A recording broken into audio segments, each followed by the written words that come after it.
Hello everyone. आज जो हम टॉपिक डिस्कस करने वाले हैं वो है सेरिब्रोवैस्कुलर एक्सीडेंट के बारे में। इसके इंट्रोडक्शन से स्टार्ट करते हैं। A stroke is an interruption of the blood supply to any part of the brain resulting in a sudden loss of brain function. A stroke is sometimes called a brain attack.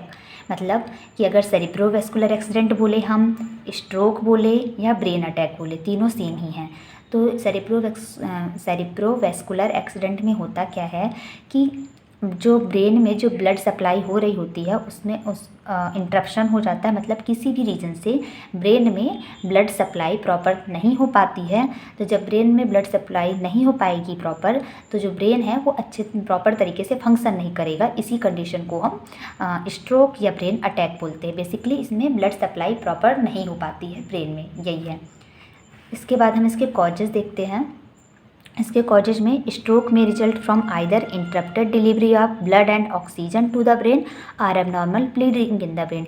Stroke दो reason से हो सकता है, या तो हमारे brain में blood और ऑक्सीजन के जो सप्लाई हो रही है वो प्रॉपर तरीके से नहीं हो पा रही है, या तो हमारे ब्रेन में एबनॉर्मल ब्लीडिंग हो गई है किसी अदर रीजन से, हेमरेज वगैरह के कारण। अगर हमारे ब्रेन में एबनॉर्मल ब्लीडिंग हो गई है तो उसके कारण भी स्ट्रोक या ब्रेन अटैक या सेरिब्रोवैस्कुलर एक्सीडेंट हो सकता है। जैसे कि पहला है ट्रांजिएंट इस्चेमिक अटैक, जिसे हम शॉर्ट में TIA भी कहते हैं। ये एक मिनी स्ट्रोक होता है।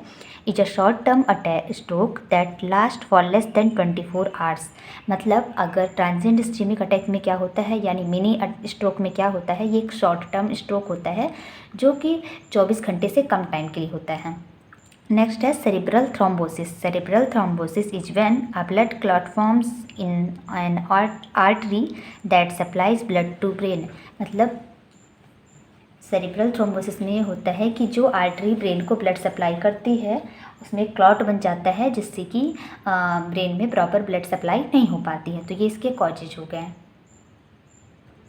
नेक्स्ट इसके देखेंगे क्लिनिकल मैनिफेस्टेशंस क्या होते हैं। हेमीप्लेजिया। हेमीप्लेजिया का मीन्स होता है कि मतलब एक साइड के बॉडी का पैरालिसिस हो जाना, फंक्शन नहीं कर पाना। कोमा में जा सकता है पेशेंट जिसको स्ट्रोक या CVA की प्रॉब्लम होगी। अफेजिया यानी पेशेंट जब कम्युनिकेट नहीं कर पाएगा, उसको लोगों से बातें करने में डिफ़िकल्टी होगी, उसका कम्युनिकेशन लैंग्वेज। ये अफेजिया क्या होता है, एक लैंग्वेज डिसऑर्डर होता है जिसमें पेशेंट प्रॉपर तरीके से कम्युनिकेट नहीं कर पाता है। पेशेंट को सीवियर हेडेक होगा। मतलब जिस पेशेंट को CVA या स्ट्रोक या ब्रेन अटैक की प्रॉब्लम होगी उसको हेडेक होगा। डिप्रेशन में जा सकता है पेशेंट। मेमोरी लॉस हो सकता है पेशेंट का। डिजीनेस यानी चक्कर आ सकते हैं। वर्टिगो हो सकता है। सेंसरी डिस्टर्बेंस हो सकता है। टिनाइटिस यानी उसको कान में ऐसा पेशेंट बोलेगा जिसको CVA की प्रॉब्लम होगी कि उसमें रिंगिंग सेंसेशन हो रहा है ईयर में। लैक ऑफ अवेयरनेस, पेशेंट जो उसके सराउंडिंग एटमॉस्फेयर है उसके बारे में अवेयर नहीं रहेगा। नोजिया वॉमिटिंग हो सकती है। हेमी एनेस्थीसिया हो सकता है, यानी absence of sensation in one part of body. मतलब एक साइड के बॉडी पार्ट में सेंसेशन ही कोई फील नहीं होगा पेशेंट को। क्वाड्रिप्लेजिया भी हो सकता है। पैरालिसिस ऑफ 4 लिम्स, जो पेशेंट के 4 लिम्स होते हैं उनमें पैरालिसिस हो सकता है। Sudden onset of vision loss, patient को विजन लॉस भी हो सकता है, दिखाई नहीं देगा clear.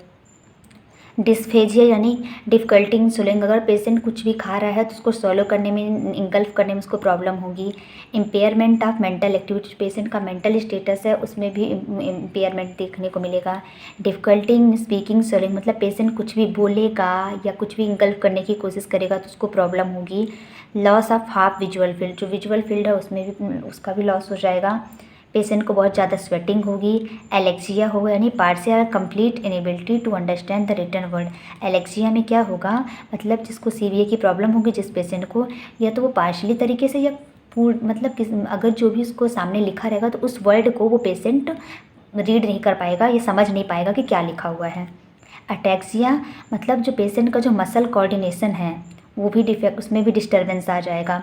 अप्रैक्सिया inability to perform purposeful movement, अगर पेशेंट चाहेगा कि वो कोई मूवमेंट कर सके जिसको चाह रहे कि, तो वो मूवमेंट प्रॉपर तरीके से नहीं कर पाएगा। मतलब नहीं कर पाएगा क्या, वो एबल ही नहीं होगा कि वो मूवमेंट कर पाए।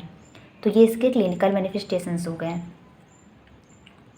इसमें हमने क्या देखा क्लिनिकल मैनिफेस्टेशंस में, ये वही था कि हेमीप्लेजिया हो रहा है, अफेजिया मतलब वो लैंग्वेज का डिसऑर्डर है जिसमें कम्युनिकेट नहीं कर पा रहा है, उसको हेडेक हो रहा है, डिप्रेशन हो सकता है, मेमोरी लॉस हो सकता है, सेंसरी डिस्टर्बेंस हो सकता है, टिनाइटिस यानी रिंगिंग सेंसेशन होना ईयर में, उसके सराउंडिंग एटमॉस्फेयर में जो भी एक्टिविटीज़ हो रही है उसके बारे में अवेयर नहीं होगा, पेशेंट को नोचिया वॉमिटिंग होगी, सेंसेशन का लॉस हो सकता है एक साइड बॉडी पार्ट से, और फोर लिम्स का पैरालिसिस हो सकता है, विजन लॉस हो सकता है, डिफ़िकल्टी होगी स्वैलो करने में, स्पीच बात करने में डिफ़िकल्टी होगी, उसके मसल का मूवमेंट में डिस्टर्बेंस आ जाएगा, विजन लॉस होगा। ये सारे क्लिनिकल मैनिफेस्टेशंस हैं। इसके नेक्स्ट पार्ट में हम इसकी पैथोफिजियोलॉजी के बारे में और इसके जो टाइप्स है, मैनेजमेंट है, वो सब के बारे में डिस्कस करेंगे। आई होप आपको मेरी वीडियोज़ पसंद आ रही हो तो please like share and subscribe my channel. Thank you.